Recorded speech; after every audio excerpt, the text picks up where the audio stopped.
Wretch 3-2. Yes. How you going, brother? I'm good. How are you? I'm really good, man. I'm really good. So last time we linked up, you might not remember this because you've done so much since.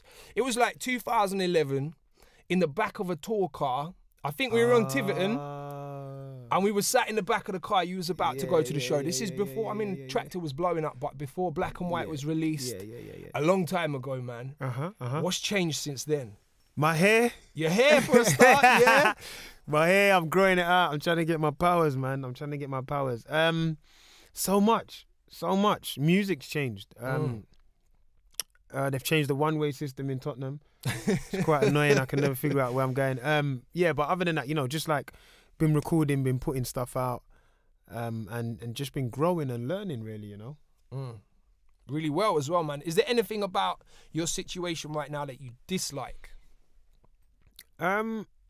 I think at times I did prefer when everybody else didn't have a mad expectation and I could just make my album and just put it out. Because for me, I've never come into this thinking about sales. Like for Black and White, we went to the label and our sales projection was 40,000 albums. Right. And what did you do? We done 200,000, just under 200,000. But our sales projection was do 40,000 albums and we're good. If we get top 40, we get top 40. Yeah.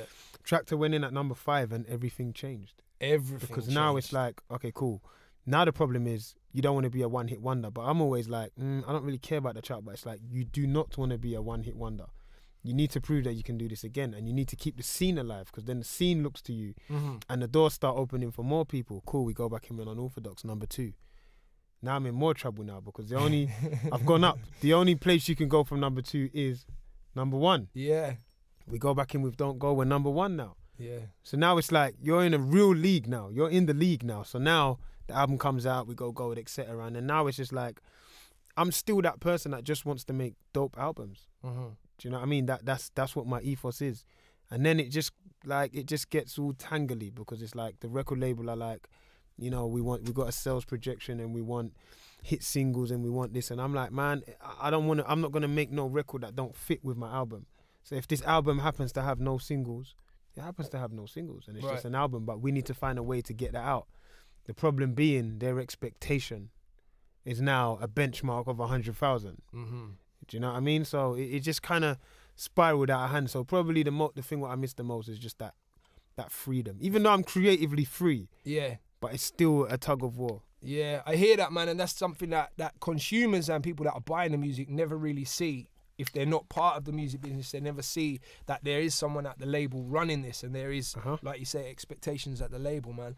So, I mean, you've been a little bit quiet. I wouldn't say completely quiet because there's a lot of little features and collabs that you've been putting out and stuff. But as a Wretch 3-2 project, you've been quiet. Yeah. And then suddenly, one day, my inbox just beeped at me, and there's this new tune from Wretch 3-2, and unexpected isn't the right word.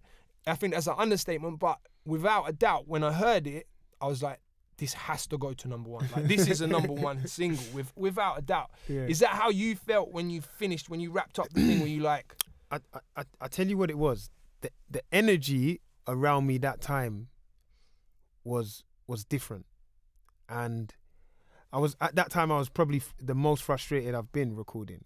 Because it's like, we're trying to find one record that represents the album, that da-di-da-di-da, but I've got this idea in my head to write a song and sing on it, and it's meant to be for my 4th album, the first single for that, but I've pulled it forward to do this.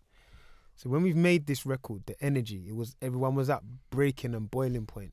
We're in the studio with these producers and we make this record in a church. Right. And at some point of recording this song, everybody in the studio had tears in their eyes. Because this almost felt like the victory lap. And you knew that there was something so special about this song that we knew that this had to be what we go with next. Yeah. Do you know what I mean? Yeah. Initially it was just made just out of, I've got this idea, let's try this, and we're trying it, and it's working, and then the song's written in 30 minutes, and the beat's finished in 45 minutes, and I'm in the booth, and I'm singing, and it's sung, and I'm looking out through the glass, and all I can see is people just wiping their eyes. Wow. At one moment, everyone's wiping their eyes. I've wiped my eye. I'm like, something special about this song, man. Yeah. So, was it your idea to sing on the track? Yeah. I had the line, I can't sing, but I wrote you a song. Right. I've had that for about 3 years because I wanted to make if I do sing on a record, I wanted it to be about the sentiment and not my vocal performance. So the sentiment is, I can't sing, but I'm trying because I want to show you how much I care about you. Yeah. Do you know what I mean? Of course. Then, so yeah. When you pitched the idea, how did that conversation go? Well, everybody's kind of heard me glide around keys, and everyone would. I love that you call it glide. Yeah, I call it gliding. No, everyone's seen me because say it. And I learnt so much from my band. Yeah. I'm watching my band playing, I'm watching my backing singers, and she's singing a harmony, and I'm learning, and I'm saying, okay, why'd she pick that harmony? And I'm learning, and when I go home, I'm only listening to singers, and I'm listening with my headphones, so I can hear all the harmonies, I can hear everything, the ad libs, I can understand how to cushion it, and then I felt to the point where I think, you know what, I can actually do this, you know, I think I can pull it off, and then we pulled it off. Yeah, it's awesome, man. Would you do it like? Is this a song that you're prepared to do live? Yeah, we've done it live. I've got a live situation I've got to do soon. I can do it. That's the thing. It's made around me. Like, what key can you do? This is my key. So, that's good, man. I mean, there's not as a music fan, there's nothing worse than a guy that sings. It's and like the Drake, song innit? Kills it, man, and then live it's just like. He's like Drake, but you know, I still rate him. Yeah. You go there and you're like, oh man, but it doesn't matter. It's cool. Nah. So I seen you tweeted that the pre-order figures are looking nice. One of the best pre-orders we've ever done. Excellent. Yeah. Which I'm really glad. Yeah. One thing I've been debating this with a few friends.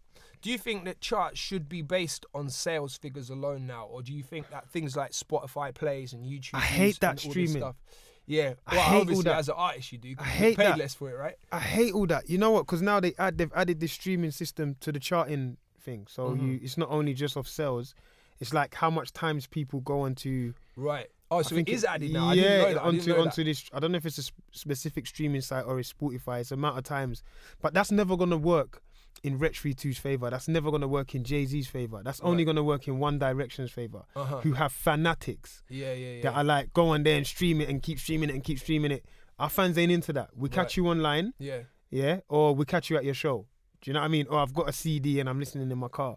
The streaming thing's not gonna benefit our genre. So I don't like it now. The growth of your music from your mixtape days, because I've been a fan from the early mixtape days, and also if you look at tracks like Be Cool and even like the breakthrough one, Tractor, obviously to 6 words, the growth and change has been so, I don't want to say dramatic, but it's different. Do you know what I mean? The evolution of music's been so different. Is it something that you set out and you were like, right, we need to change this up and go this direction for to gain like the mass appeal, or is it something that's just happened organically? It's organic, man. It's just I'm a fan of most genres of music, and the other thing what people might not know about me is I'm as competitive as hell. So. When we're talking about in comparisons to rappers, you put me on a rap song with any rapper in the country or in the world, I'm gonna stand out. Then, like you did on the J. Cole record, man. You know, with you the burned J. him Cole, on his we own gave him track. hell. He wouldn't even tweet it. Like, you know, when he knew something was up. But like in terms of even the singing song, when I'm writing 6 words, I'm saying, listen, Coldplay, Chris Martin. When you hear this, you're gonna see me. You're gonna know I've arrived. Like Gary Barlow, someone who I respect his writing. Maybe not, you know what I mean, but the writing is phenomenal. When you hear this song, you're gonna understand that there's something in this artist here, you know. So it's just me trying to compete at the biggest level.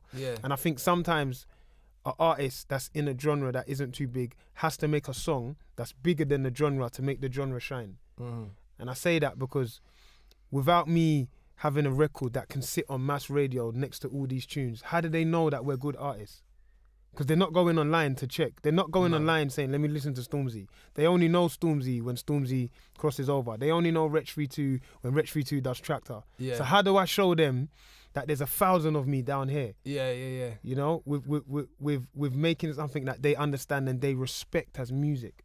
They don't respect rap as music. They think we're stringing words together. So sometimes you have to do something bigger to help everyone. I hear that, man. I'm glad that you mentioned Stormzy as well, because I noticed about you, you're one of the few artists that really, I think you promote other artists as much, if not maybe a little bit more than your own more stuff, than my own, especially on social media. You look down your timeline, you got Fecky there, you got Stormzy there, you've got Meridian Dan, Stylo G, do you know what I mean? So I see you promoting all these people. So how important is unity amongst all these guys? It's so important.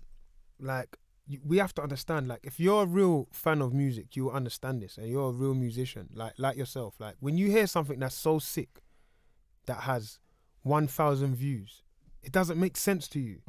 Because you're like, there's a crap song with 10 million, so why has this one got 1,000? I need to tell everybody I know, to tell everyone they know to listen to this song. And I'm a person that people listen to and people respect what I say or what I listen to, or, do you know what I mean? Stuff like that. So directly, I need to tell these people about other artists. I need to tell them that it's coming through. Like, I wake up in the morning, if I ain't got nothing to promote, I just tweet everyone else's thing. Yeah. Do you know what I mean? Because as far as I'm concerned, when they're winning, I'm winning. We're winning. Like, as a scene, we are the smallest. Do you know what I mean? Yeah, yeah. We are the most talented, the hardest working, but we are the smallest. So if we don't scream about us, who will? I wish more artists had that maybe it's out of fair. idea to do it, man. Maybe it's out of fair, maybe. There's not enough. Well, that's one thing I was going to ask you. Is it something that you do because you're safe? I mean, let's admit it. You know, you got all of these numbers on your belt and you're about to have another number one. I'm safe because I'm talented. Yeah. Do you know what I mean? If take away all the chart success, would you still do it? Still do it because I'm safe. Because I can go on a tune with the newcomers will tell you. Everyone coming through new. It's only when you're getting old and you're rusty and you're thinking, oh, if I do a tune, like if me, Wretch 32 isn't a good rapper and I hear Stormzy and I think, ooh, if I get on a tune with that right now, he might rip me to shreds. Yeah. That's not going to happen. Do you know what I mean? Like, I feel what he's doing. I love it. Come work with me. Let me show you why. It's exciting, I'm man. where I am because it's the exciting. progress this guy's made in the amount of time as well. He's so I look at these kids and I think it reminds me of myself just before I got through. So I'm like, and when I was going through, I bumped into Professor Green in Selfridges. This is just before Tractor came out, and he says, "Rah, do you want to come on tour?" Yeah, cool. I come on tour, I promote Tractor. Yeah. Tiny Temper, Wretch, come on my tour, your single's coming. Cool. So I'm understanding. When you're on top, you bring the next one. So the next one brings the next one. Do you know what I mean? And that's exactly how we've been working it. Yeah, I hear that, man. You're going to hate me for asking this, but it's something I really do need to ask you. I wanted to ask you for a long time. Who's your top 3 UK? Impossible to answer. You can put yourself in there. So that means... No, I won't, because I think I'm number 1. Yeah. Because I have to. Of course. Impossible to answer, but you can't have a top 3, in my opinion, without Gets. You can't have a top 3 without... It's difficult now. Yeah, without... You don't want to upset anyone either. Chip, and then that last one, you fill the blank. Because there's just some people that I can't hear a top 3 without them, especially a top 5. You said it, man. Wretch, Gets, Chip. That's your top 3. I can't believe I got you to say that as well. Yeah, that's dope, man. That's dope. Me. Well, we're getting told to wrap it up, so I want to just quickly ask. Obviously, the album's on the way. Something that intrigued me. Growing Over Life is the name. Yeah. What does that mean? It means I'm realising that I haven't stopped growing at 18 or 21 like I thought I would. Right. Mentally and physically. I mean, mentally, I'm learning so much. I'm learning from people. I'm learning from musicians. I'm learning from the atmosphere. I'm learning from going away. I went to Jamaica for my manager's wedding, and really got in touch with my culture as well. You know, like went to Bob Marley Museum and really took so much from that. You know, and I've realised not up in 9 Mile, yeah. Yeah. That's a nice place, you man, know what yeah. I mean? And realised so much, bruv. So I'm definitely growing over life, and that's what I mean by that. Cool. Excellent. Well, we're getting told to wrap it up, man. I know you got a real busy day, so I'm going to let you get on. Always Wretch, a pleasure. Thank Always you for your time, thank bro. you. Good luck. 6 Words is going to number 1. I'm telling you this right now. Everybody knows it. If you haven't already, go out and get it. And Growing Over Life, the album is coming up. Wretch 32. It's DJ DUBL. Oh, yeah. We'll see you next time.